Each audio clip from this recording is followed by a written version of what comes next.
It was more than 10 years ago now that the original Myst game shipped for the Macintosh and PC platforms, and basically single-handedly revolutionized the adventure genre. Myst, of course, was incredibly easy to pick up and play. All you needed to do was point the mouse at things and watch what happened. However, the game had these really complex and interesting logic puzzles to it, and a really just cohesive art style featuring these really surreal-looking locations and just a lot of mystery surrounding the whole experience that made Myst just this blockbuster success among lots and lots of people who wouldn't normally even play games like this. Now Myst IV carries on this proud tradition and retains the very high standards both of puzzle complexity as well as just audio-visual quality that started in the series way back when.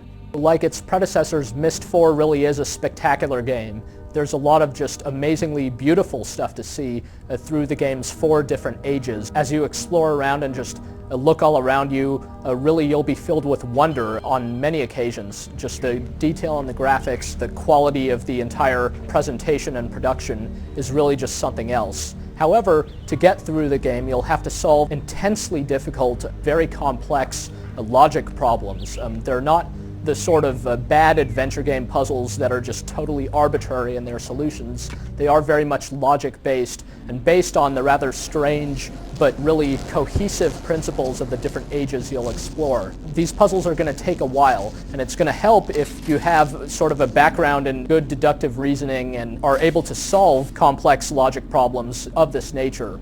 Even if you don't have these skills, though, the game at least includes a help system that lets you get the entire solution to a puzzle if you're really hopelessly stuck. But we're getting ahead of ourselves here. What's this game actually about? Well, as in previous Myst games, your persona here is not actually explained. You're regarded in the second person. So whoever it is you are, you're helping the sort of Da Vincian scientist Atris solve a few problems that he's having. And once again, his problems involve his sons, Cirrus and Achenar, who've been trapped away in these prison ages. The story does take off. It gets pretty interesting and actually has some nice moments near the end that draw a lot of Myst's storylines to a pretty satisfying conclusion. However, the story really is just a setup for you to explore through these interesting 4 different ages that comprise Myst IV. The gameplay is totally simple. It's just point and click. The cursor, which is in the shape of a hand, and it can even be right or left-handed depending on your preference, changes depending on the context of what it's floating over. So if you can move forward in a location, it becomes a pointing finger and you can move ahead there. The game is once again node-based, so it's sort of in the old school 90s era tradition of adventure games where you're not just seamlessly moving in a 3D environment, you're moving from scene to scene. Though within those scenes you could look around in a full 360 degrees and really explore every nook and cranny. And what this does is it focuses the game on these different nodes, and it really brings to the game a very high level of detail that still cannot be found in today's fully 3D games. There's some nice tricks to the graphics that make them look like they're fully 3D even though they're not.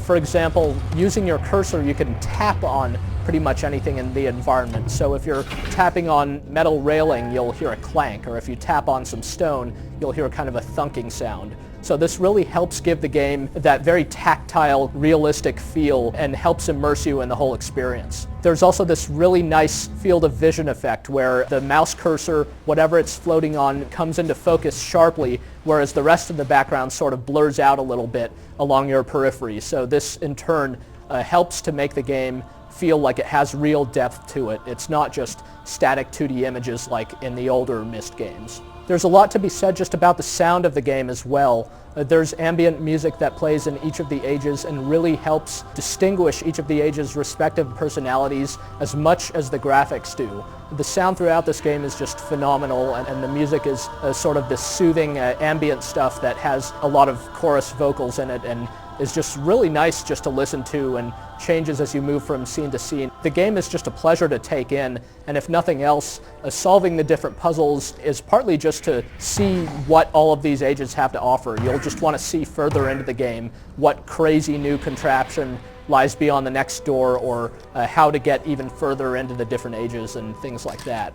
So the game is definitely captivating in that way, and it's rarely frustrating because there's always something you could be doing that even if you're stuck on a particular puzzle, you could just go off somewhere else, maybe explore around, find some hint that you haven't noticed before and come back to it. So even though you could try to click around and just happen on a solution by mistake, realistically, it's not going to happen here. You're really going to have to think about what you do before you do it. Or if you want to just click around and experiment, you could do that and see what happens, and maybe that'll help spark something that leads you to the solution. Myst IV Revelation is a long game. Even if you play it with a full walkthrough, it's going to take you a while, and it's actually still going to be pretty hard. That's just how complex some of these puzzles are. It's a game that will really deliver the core things that Myst is known for, which are its challenging puzzles and its sort of otherworldly and yet very believable locations. Myst IV really does hold true to the roots of the series and delivers pretty much everything that the Myst series is known for. Myst IV really is as much an experience as it is a game. It's got these really complex puzzles, but just navigating in the environment and looking at everything is really a big part of the pleasure, even though you're not doing much more than just clicking around. It's a game that can really, really draw you in and can really make you think.